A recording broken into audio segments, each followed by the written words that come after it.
Assalamualaikum dan salam sejahtera bersama dengan Cikgu Sally dalam mata pelajaran Pendidikan Kesihatan tahun 5. Jadi untuk pada hari ini kita akan masuk dalam tajuk 7.0 iaitu keselamatan pengaruh rakan sebaya. Okey, objektif pembelajaran kita pada hari ini ada dua. Yang pertama, mengetahui pengaruh rakan sebaya dalam kehidupan seharian. Dan yang kedua, menilai pengaruh rakan sebaya dalam kehidupan seharian. Baiklah, anak-anak dah bersedia? Siapakah rakan sebaya? Rakan sebaya ni anak-anak adalah sekumpulan orang yang berada dalam umur yang sama. Okey, dalam situasi kamu ni, kamu dengan rakan-rakan tahun 5 yang lain, rakan sekelas kamu kan, umur yang sama. Okey, ataupun hampir sebaya dengan antara satu sama lain. Maksudnya, rakan-rakan yang hampir, yang dekat umur dengan kamu. Macam murid-murid tahun 6, murid-murid tahun 4. Itu semua adalah rakan sebaya kamu. Baiklah, pengaruh rakan sebaya ni anak-anak, dia boleh dan banyak mempengaruhi sikap dan akhlak remaja. Maksudnya di sini dalam kita berkawan ni, dia boleh pengaruh sikap kita. Okey, sama ada kita ni ikut sikap kawan kita yang baik ke atau ikut sikap yang kurang baik. Okey, dia mempengaruhi sikap dan akhlak kita sebab kita akan terikut-ikut, kita akan ambil contoh. Okey, jadi hari ini kita akan belajar tentang pengaruh rakan sebaya ni. Okey, seperti yang anak-anak nampak, cikgu kongsikan gambar daripada buku teks muka surat 90. Anak-anak boleh rujuk buku teks muka surat 90. Di situ ada tertulis pengaruh rakan sebaya ada dua. Sama ada ianya positif ataupun negatif. Okey, positif ni yang baik lah. Negatif ni yang tidak baik. Jadi kalau anak-anak tahu, kita boleh pengaruh rakan sebaya, kita boleh ikut yang positif saja. Yang negatif tidak baik, tidak boleh. Jangan contohi, okey? Jangan contohi kerana ianya tidak memberikan faedah kepada diri kita. Okey, kita tengok contoh-contoh pengaruh yang positif dan pengaruh yang negatif. Kita tengok yang warna hijau, itu positif. Okey, ada contoh pengaruh rakan sebaya positif. Ada 4. Yang pertama sekali, kita akan menghormati rakan. Okey, kita akan ikut rajin belajar. Kita akan bersikap jujur dan kita akan menepati masa. Okey, itu pengaruh yang positif. Kalau pengaruh yang negatif pula, membuli. Kita ikut membuli. Kawan baik kita suka membuli. Membuli adik tahun 1, tahun 2, tahun 3. Kita pun ikut. Sebab dia kawan kita kan. Jadi kita sama-samalah ikut membuli. Itu negatif kan? Tak baik. Dan yang kedua, penyalahgunaan bahan inhalan. Ini cikgu dah ajar. Apa itu bahan inhalan? Yang tak bagus semua tu. Dadah, gam semua tu tak baik. Kita ikut kawan kita. Ambil bahan inhalan. Itu negatif. Tak boleh dicontohi. Tak boleh ikut. Dan yang ketiga, menghisap rokok. Ini memang tak boleh. Okey, dalam kalangan kita ni, yang anak-anak ni pun ada yang dah menghisap rokok. Itu tak bagus. Jadi kita kalau ada rakan sebaya yang menghisap rokok, itu pengaruh negatif yang semestinya kita tak boleh ikut, tak boleh contohi. Dan yang keempat adalah ponteng sekolah. Kawan baik kita ni suka ponteng sekolah. Suka ponteng kelas, okey? Kelas Cikgu Salinda dia ponteng. Kawan kita suka ponteng, tak suka kan dengan Cikgu Salinda contoh. Jadi kamu pun ikutlah. Tak baik, tak elok. Nanti kamu tak dapat belajar, okey? Itu contoh pengaruh rakan sebaya positif dan negatif. Okey, kita beralih kepada muka surat 91. Okey, di situ ada situasi. Okey, ada situasi Farid. Okey, kalau kamu nampak yang dekat tengah-tengah tu, budak lelaki tu nama dia Farid. Okey, cikgu bacakan ya. Kamu perlu mengetahui pengaruh positif dan negatif rakan sebaya dalam kehidupan harian. Pengaruh rakan sebaya, sama ada yang positif atau negatif, akan memberikan kesan kepada kehidupan harian kamu. Bantu Farid untuk memilih rakan sebaya yang positif agar dia dapat menjadi seorang murid yang baik dan berakhlak mulia. Jadi, hari ini kita nak bantu Farid. Pilih rakan sebaya mana yang positif untuk Farid. Pilih. Okey, Farid pilih. Okey, yang pertama kita tengok yang gambar memana tu. Hasna yang menjadi suri teladan. Okey, kita tengok sebelahnya pula. John dan Atan yang suka melepak. Okey, tengok lagi sebelah kiri yang di bawah. Iwan yang suka membuli. Okey. Zali dan Kudin yang rajin mengulang kaji pelajaran. Okey, seterusnya. Raju, Ahmad dan Ameng yang menghormati rakan. Okey, seterusnya. Robert dan Gopal yang suka membantu rakan. Dan yang terakhir, siapa nama ni? Ziva. Ziva yang pemarah. Okey. Jadi kita nak pilih. Tadi dah sebutkan kawan-kawan dia kan. Hasna, John dan Atan, Iwan, Zali dan Kudin, Raju, Ahmad dan Ameng, Robert dan Gopal dan Ziva.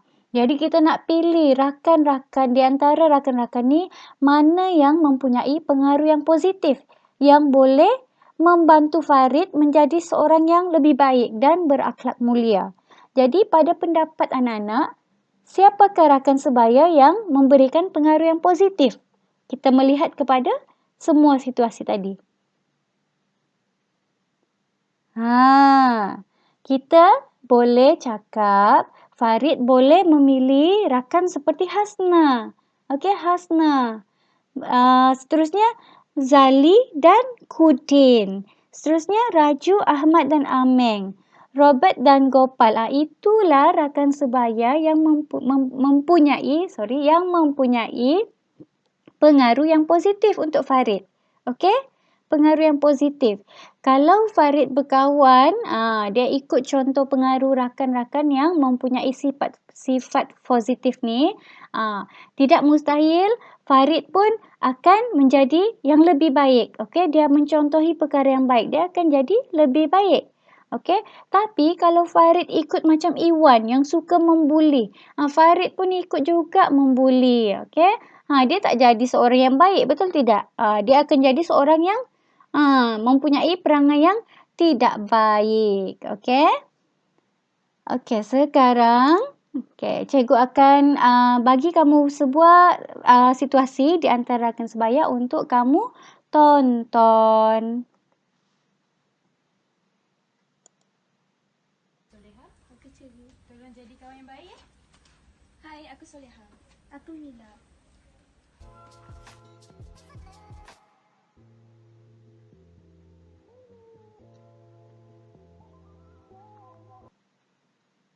Saya tak suka daripada semua ni boring nak buat homework. Kenapa? Saya tak suka sekolah. Selalu tugas sekolah. Awak rajin sangat nak buat homework semua. Sebab saya rasa saya buat semua ni untuk mak ayah saya. Oh, saya tak suka pun. Pramila, you kena faham kita student. Kita kena belajar juga. I nak kita sama-sama berjaya tau. Kau kenapa? Kau nak kawan dengan saya tak? Tak mau kalau pergi lah. Bye.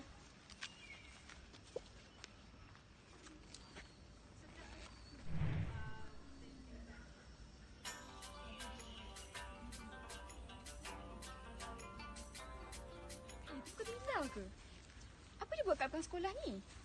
Okay dah, stop. Mila, you buat apa ni? Apa benda ni? Kau tak nampak kah? Aku tengah seronok ni. Seronok? Apa benda tu kat tangan kau tu?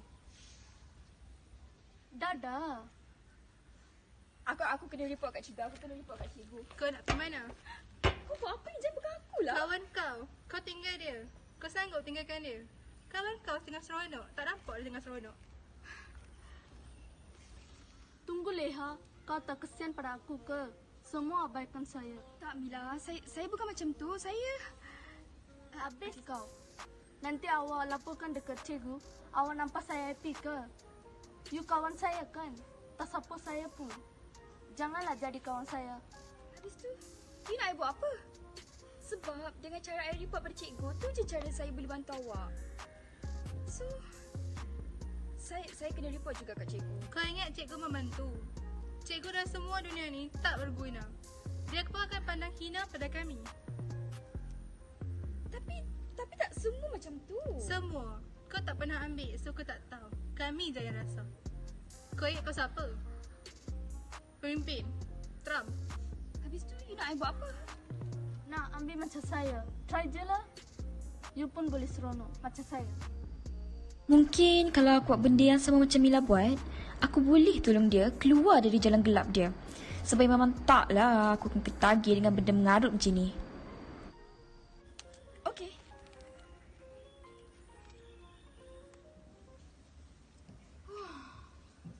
Seronok kan? Best juga benda ni.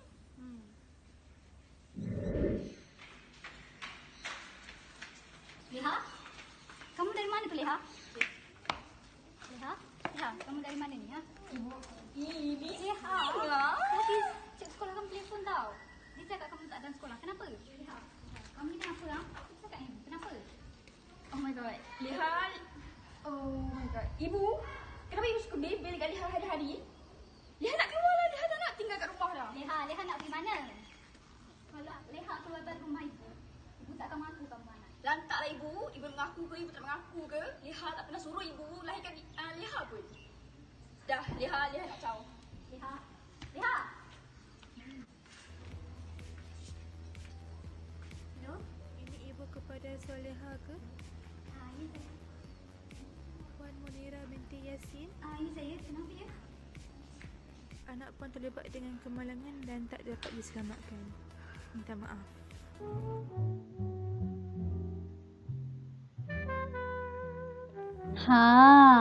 Anak-anak dah tonton kan situasi pengaruh rakan sebaya tadi. Nampak kan bagaimana pengaruh yang negatif ni daripada rakan sebaya boleh membawa buruk, boleh membawa bahaya kepada diri kamu. Jadi, contohilah pengaruh positif rakan sebaya. Kerana dengan pengaruh positif rakan sebaya, ianya menjadikan kita orang yang lebih baik dan berguna kepada diri sendiri, keluarga dan masyarakat. Okey, ambil contoh situasi kamu dengan rakan-rakan kamu sekelas. Okey, ada rakan kamu yang rajin belajar, hormat guru. Itulah yang kita jadikan contoh. Itulah yang kita ambil pengaruhnya dalam kehidupan kita sehari-hari. Supaya kita juga menjadi seperti begitu. Kita juga nak jadi orang yang rajin, orang yang hormat guru, orang yang pandai. Okey anak-anak, tugasan kamu untuk kali ini, cikgu nak kamu bina sebuah peta bui berganda di buku tulis. Cikgu dah bagi contoh macam mana peta bui berganda. Okey, dekat tengah-tengah tulislah pengaruh rakan sebaya. Okey, sebelah kanan positif, sebelah kiri negatif. Cikgu nak kamu tulis 5 contoh pengaruh positif dan 5 contoh pengaruh negatif rakan sebaya yang kamu pernah nampak ataupun kamu pernah lalui di sekolah. Okey? Baiklah, sekian sahaja pembelajaran kita pada kali ini. Kita jumpa lagi.